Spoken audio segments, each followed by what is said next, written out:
Hello, I'm Virginia Eskin, and I hope you'll join me for First Ladies of Music. Our series celebrates women who've carved out new territory for themselves and left legacies that have influenced all who followed. From as early as the 5th century, we know that there have been women composers and performers. In the past, many of these women pursued their art with no recognition, but their music proves that through the ages, women composers and performers were very creative. In First Ladies of Music, we will show how much we owe these women, past and present, and you will hear their music. The focus of the program today will be on what is called the Salon Period of the 1800s. Well, what is a salon exactly? It's a very interesting thing that powerful women created for themselves because up until then, music was really for the church or for the court. And you had to be invited to the court, not just anybody could show up. The most powerful salons seem to have been in Paris and in France. There were versions of them, of course, in other European cities and even in England. The salon offered a wonderful way that a woman could show off her beautiful home, she could show off her wealth, and she could show off her erudition. When you take somebody like George Sand, who in a way invented the whole notion of the salon, she would invite philosophers, writers, painters, musicians, composers, and other women who were also interesting in their own right. And they would listen to each other's writings or philosophies. And this provided an arena because it still is not accepted that women would be allowed to perform. You were not allowed to take money for a performance. That was considered negative. So the way women got around this was to create a salon. Now, our first woman is Louise Farrenc, and she was French, born in Paris in 1804 and lived till 1875. And even though she wasn't a major powerhouse performer, she created a great deal of music and she taught. She marries a flutist and a music publisher. His name was Aristide Farrenc, and he was very supportive of her, and that's certainly a good thing. And she seems to have created a role and a meaningful life for herself. And we have quite a bit of her music. Louise Farrenc was a professor at the Paris Conservatoire, so she must have been a good pianist. And she spent her life being a serious composer and a teacher. She didn't like to play in public. Let's listen to the last movement of her second piano quintet, Opus 31, played by the Linos Ensemble.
You just heard the Piano Quintet No. 2, Opus 31, the last movement, composed by Louise Farrenc, played by the Linos Ensemble.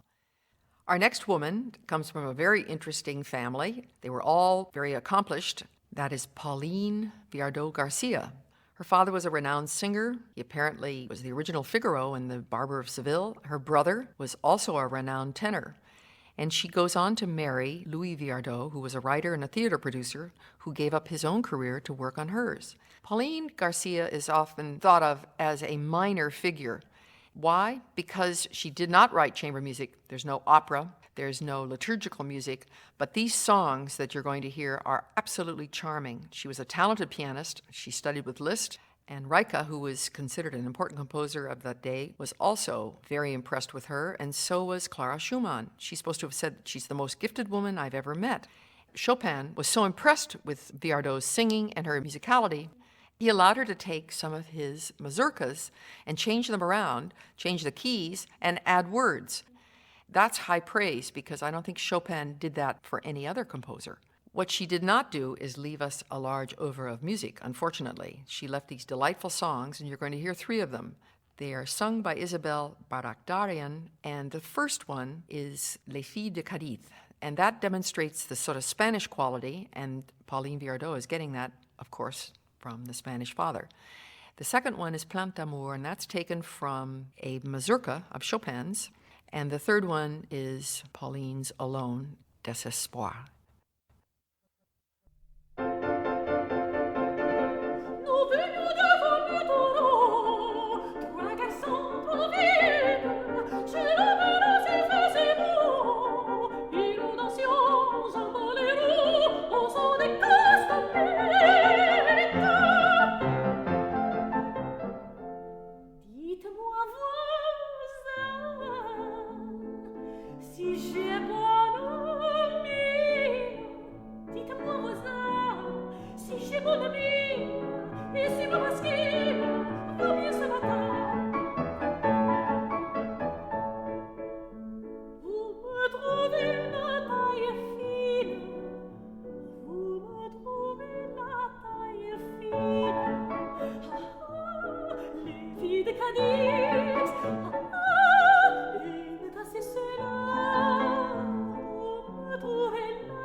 Mes lèvres veulent sourire.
just heard 3 songs by Pauline Viardot-Garcia, sung by Isabelle Barak-Darian. Now we're going to address ourselves to her daughter, Louise Héritte-Viardot. She was apparently more interested in composing chamber music. We don't know whether she composed songs. The only reason I know that she wrote these 3 piano quartets is that a friend of mine who's a librarian in Boston recently was given the music to them, and since he knows that I love music by women, he called me up and said, "This is something you might be interested in," and I sure am.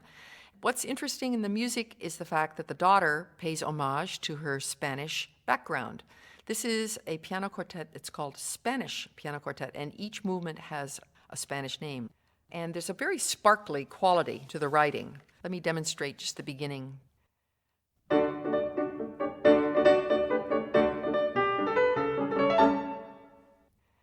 It's almost like you could imagine castanets and tambourines. It's very dance-like. And then you'll hear they have wonderful melodies. And I think she probably got that idea from her very talented mother.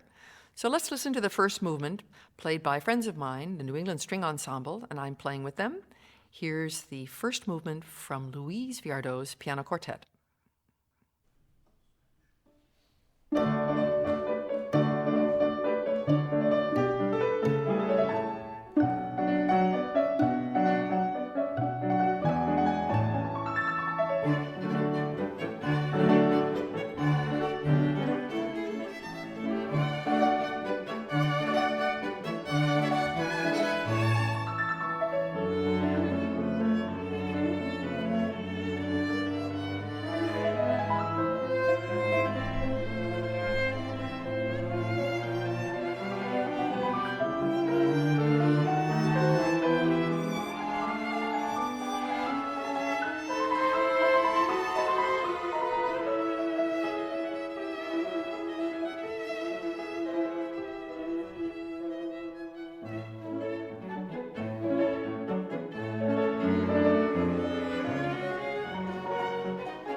You've just heard Louise Viardot's Spanish Quartet for Piano and Three Strings, performed by the New England String Ensemble and myself, Virginia Eskin.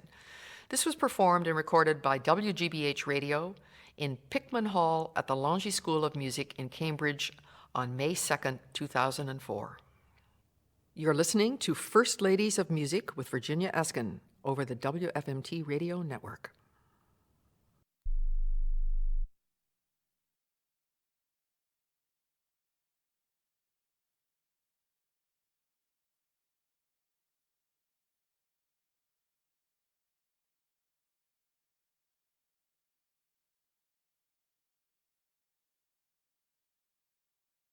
Well, now we come to the most beloved and probably best known, and in a way the saddest stories in music history, and that would be, of course, the Mendelssohn family. When you first look at them, they seem ideal. We know they were based in Berlin. The father's a wealthy merchant. The family home was essentially a salon for performers. They enjoyed economic stability. They were allowed to live outside the ghetto, which was very rare for a Jewish family. And the parents encouraged them. The grandfather was the famous Talmudic scholar, Moses Mendelssohn. When you look at the family picture, the thing that jumps out is why wasn't Felix more supportive of his sister? Everything he composed, she vetted. Everything she composed, he heard but was not encouraging. And you have to be very sensitive when you look at the family because on the face of it, they seem ideal. They're being very creative, everybody's supporting each other, but not really. The father of Fanny said, your role is to become steady and collected and prepare to be a housewife. In other words, don't get any wild ideas about being a performer because that will cut against your getting a good marriage. Now, the irony of that is that she falls in love with an artist, a man named Hensel. And the only reason that's really interesting to us is because he drew beautiful portraits of the whole family, and they were all artists. All of them drew, they composed, very, very rich lives, and they had a salon every Sunday night. It makes it so poignant that Fanny did not enjoy real support. And after you hear some of this music that she composed, it will break your heart because this was a very skilled woman. Just like Nannerl Mozart, she had an enormous gift. Why is it snuffed out? It's because the male relatives, and even the mothers in both cases, feel that it's for their own good. And that's a very sad thing because the music they wrote is so strong and so exciting and so wonderful. Well, today we can hear it, and it's very important that it be heard, and it's already being folded into programs on a regular basis, and that's a wonderful thing. I'd like to play a little lieder ohne Wörter, which just means songs without words. It's a piece that Felix played for Queen Victoria. Here is Fanny's Song Without Words in D flat.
We're talking about Fanny Mendelssohn, And I just shared with you a piece that Felix loved to perform, but he would conveniently leave off the fact that his sister had written it.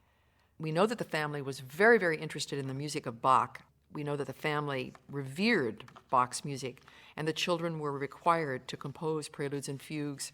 I want you next to hear a very beautiful organ prelude. As Fanny prepared for her own wedding, she wanted to compose a prelude that would be played at her wedding. Let's listen to this organ prelude, and if I hadn't told you that Fanny composed it, you might well think that it was an early work of one of the Bachs. It's in F major. Martin Rost is the organist. Here's Fanny Mendelssohn's organ prelude in F.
You just heard the organ prelude in F major written by Fanny Mendelssohn. Now, I was talking about how she must have had a great skill, and the next piece really bears that out. Let's listen to a movement from Fanny Mendelssohn's Lobgesang. It's sung by the chamber choir of Dortmund. Willy Gundlach is conducting.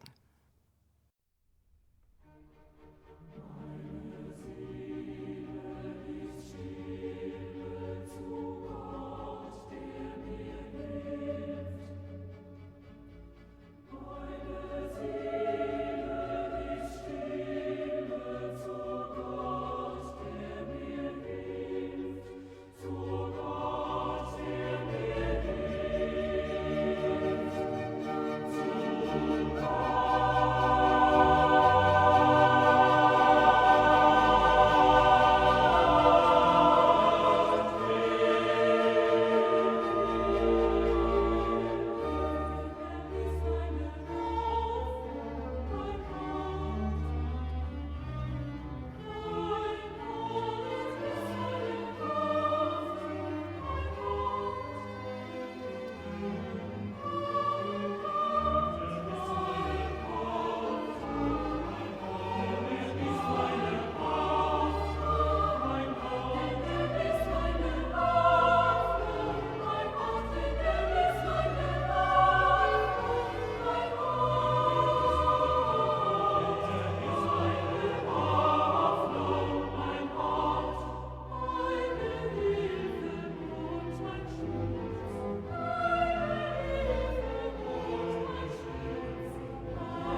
You just heard a movement from Fanny Mendelssohn's Lobgesang, sung by the University Chamber Choir of Dortmund. Willy Gundlach was the conductor. Now, the next little selections I want you to hear in trying to understand Fanny Mendelssohn's very specific quality of writing. It's entirely different from Felix's. Sometimes I will say that her music is Dionysian and his is Apollonian. What do I mean by that? Well, there's a frantic quality. You might say that women are accused of being highly excitable. Well, I think that would certainly apply in Fanny's case. Let me share with you some bars from a small piano piece she wrote, and it has this frantic quality.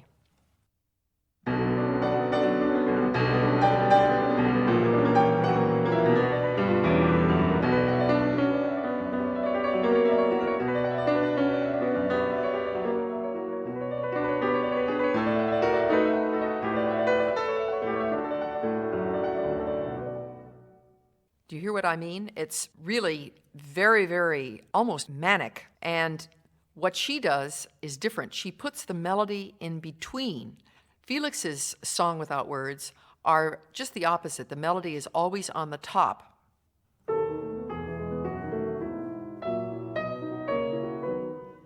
Fanny was not interested in that. It was too ordered. And what she does in the first movement of her piano trio is really different. The cellist all of a sudden has a cadenza all by himself near the end of the movement. So listen for that interesting cello cadenza in Fanny Mendelssohn's trio. It's played by members of the Fanny Mendelssohn Quartet with Stefan Mickisch.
You've just heard the brilliant first movement of the Fanny Mendelssohn Piano Trio in D minor, played by members of the Fanny Mendelssohn Quartet with pianist Stefan Mikisch. Well, it's safe to say that in our first 3 programs, we've seen that women have come a long way and that they found ways to compose, perform, get their music acknowledged and even published, and get some recognition along the way. I don't think you can hear gender in music, but I do think it's very fair to say that women compose differently than men. Today, women are doing things professionally that were undreamed of in the 1800s. We've come to a wonderful time in life where it is recognized that women can do everything, and more music by women is appearing on concert programs with regularity. But in trying to understand how we got from there to here, it's important to understand that the women we've been hearing did not enjoy that kind of freedom and acceptance. I hope you've enjoyed taking this journey with me today, and that you'll join me next time when we explore music written by 4 European women in the 19th century.